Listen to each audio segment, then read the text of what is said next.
Now, the Education Ministry is targeting fourth form students as part of plans to tackle violence in schools. Education Minister Favour Williams made the announcement in Parliament today during the sectoral debate. Andrea Chisholm has the details. The stabbing death of Kamal Hall at William Knibb High due to a conflict over a guard ring is one violent incident that sent shockwaves throughout the country.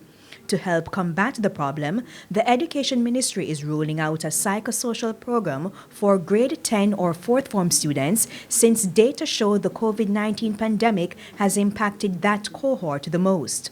The 15-year-olds are also at a critical stage of development and are in need of support. And so the psychosocial program will be held for 2 weeks in April under the theme Embracing a Winning Well-Being. Schools have the flexibility to replicate and adapt this concept as the need arises. Limited academic classes will be held in those 2 weeks. We want to focus on providing psychosocial support to our 4th form students or grade 10 students, primarily to help them through this period. Defective metal detectors will be replaced and 55 school resource officers who are police personnel sent to schools in Western Jamaica. School administrators are also reminded to search students for harmful weapons in keeping with the safety and security policy.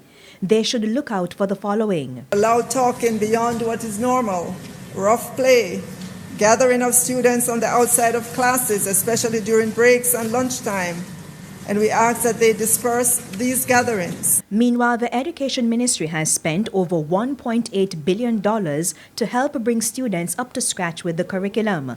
The Yard to Yard Find the Child initiative, which seeks to locate children who have been absent from school, is reaping results. We have been able to re-engage approximately 87,446 of the 120,000 students we had indicated were not accounted for during the pandemic. Madam Speaker, we commit to finding all our students. Our deans of discipline and our guidance officers will specifically redouble their efforts.